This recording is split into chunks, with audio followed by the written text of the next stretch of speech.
We all love cheese, but is the cheese you're eating really real cheese? This is a very valid question, and many people don't know the information I'm about to share in this video. I'm Dr. Ken Berry, a family physician with 20 years of clinical experience, and this video is going to help you understand why you may be reacting to your cheese. Many people on a low-carb diet, a carnivore diet, or a ketogenic diet notice that if they eat too much cheese, it stalls their weight loss.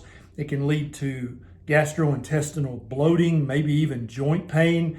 And it seems that although cheese is mainly fat and protein, it really shouldn't do that. For some reason, it still does. And I think that I have discovered the reason why, which I'm going to share with you in this video. In the United States, our federal government has quite a stringent definition of what real cheese is. And they require cheese manufacturers to use specific wording on their packaging.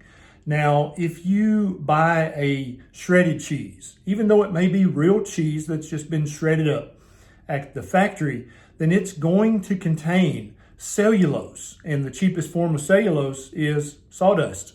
Yeah. Or it could contain an anti-caking agent. And usually the ingredients of an anti-caking agent includes potato starch, cornstarch, calcium sulfate, and natamycin. Now, you may have recognized the suffix of that word myosin. This is an antimicrobial that's definitely going to mess with your gut microbiome. So right off the bat, if you don't shred your own cheese, if you buy shredded cheese, it has anti-caking agents or at best sawdust in it to keep the shredded pieces from sticking together. Now let's move on to the block looking cheeses, because real cheese should be a solid, real, hard, firm block of just cheese and nothing else. And actually in the United States, I don't know how it is in other countries, but if a container contains only cheese, they're able to just put one word, cheese. Okay? So now I'm going to tell you the key phrases to look for on your packaging so that you know you're not actually getting real cheese, okay? If on the package of what you just bought that you thought's real cheese, if it says cheese food, watch out. If it says cheese product, watch out. If it says pasteurized processed cheese food, if it says pasteurized processed cheese spread, those are not real cheese. Okay? And the federal government, again, is very specific. In order for something to be labeled just the one word cheese, it can contain only cheese. But if it's labeled cheese food, cheese product, processed cheese food, or pasteurized processed cheese spread, it only has to contain 51% cheese. So it can actually be 49%, whatever the food company decides to put in there. It can be more cellulose, aka sawdust. It could be skim milk solids. It could be whey protein. It could be whatever they decide for it to be, but it has to contain 51% real cheese in order to be called a cheese food or a cheese product. So go to the refrigerator right now and look at what you thought was real cheese. And if it says cheese food or cheese product, then it is 49% something else. And so who knows what else it is.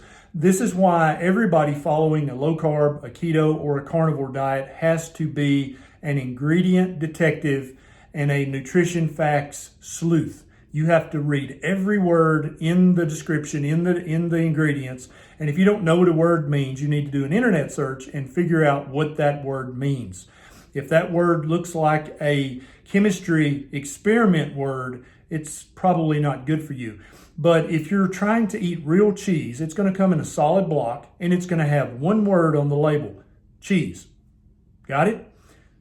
Now, there may be a few of us who just can't eat cheese at all without stalling our weight loss or leading to inflammation or bloating. But I feel like the vast majority of people on a low-carb, keto, carnivore diet can eat real, fermented, firm, real cheese and not have much trouble. Now, cheese probably doesn't need to be the majority of your diet, but you can have some cheese for dessert and you can have a little bit of cheese each day if it's real cheese.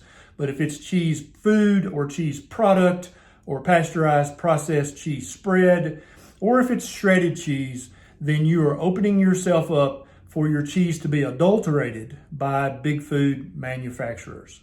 Feel free to share this video with a cheese lover that you know who I'm talking about. And if you don't mind, click that subscribe button and the little bell button right beside it so that every time I have a bright idea just like this, you'll be one of the very first people to know. This is Dr. Berry. I'll see you next time.